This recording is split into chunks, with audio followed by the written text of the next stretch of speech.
જો ભાઈ મારી પાસે પૈસા હમણાં નથી થાય એમ, તમે 2 દિવસ ખમો ને તો વ્યાજદાર પૈસા આપી દે તમારા.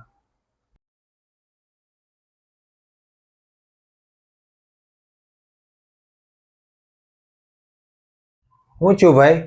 કોનો ફોન છે? કંઈક પૈસાની માથાકૂટ હોય એવું લાગે છે. હા ભાઈ, એવું કાંઈ નથી.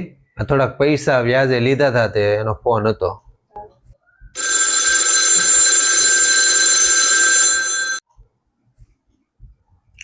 કોનો ફોન આવે છે?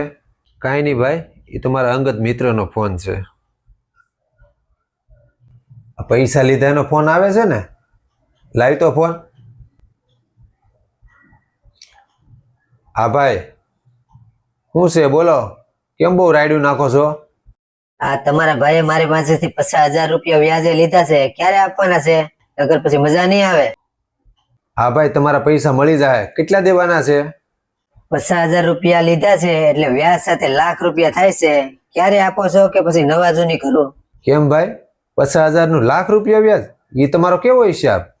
એ તમારે વ્યાજ હોતા લાખ રૂપિયા આપવા જ પડશે, નકર તમારી ઘેરે આવે અને બધા વસાર તમારી આબરૂના ધજાગરા કરી નાખે.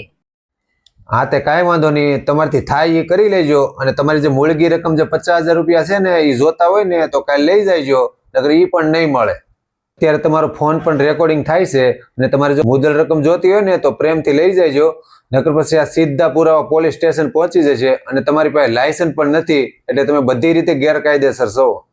નહીં ભાઈ, મને નહોતી ખબર કે તમે આવો કાયદાનો પાઠ ભણાવશો. ભાઈ મારી ભૂલ થઈ ગઈ.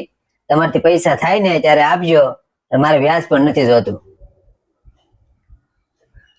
હે ભાઈ, ત્યાં પૈસા વ્યાજે કેમ લીધા? તારે કેમ વ્યાજે લેવાની જરૂર પડી?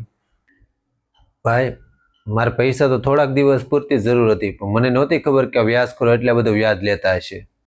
જો ભાઈ, મારી તને ખાસ ભલામણ છે, ગમે ત્યારે ઇમરજન્સી પૈસાની જરૂર પડે ને તો એક ખાસ વાત જાણી લેવાની. સામેવાળી વ્યક્તિ પાસે લાયસન્સ છે કે નહીં એની પૂરેપૂરી માહિતી લઈ લેવી. તમે પૈસા વ્યાજે લો છો ને તેનો કાગળમાં હિસાબ કિતાબ લખીને રાખવો. અને વ્યાજખોરો તમને ધમકી આપે ને તો તમે ડાયરેક્ટ કોલ રેકોર્ડિંગ ચાલુ કરો અને પુરાવા એકઠા કરો. તમારા સમાજના આગેવાનોથી સમાધાન કરો અને છતાં પણ જો ન માને તો પોલીસ સ્ટેશનમાં 100 નંબર ઉપર કોલ કરી અને પોલીસની મદદ લો. જો મિત્રો તમારી સાથે પણ આવું થાય તો વ્યાજખોરો સામે નમશો નહીં. નમશો તો તમને દબાવશે. ગભરાયા વગર કાયદાકીય સામનો કરો. જો મિત્રો આ વિડીયો તમને સારો લાગ્યો હોય તો દરેક પરિવાર સુધી પહોંચાડજો.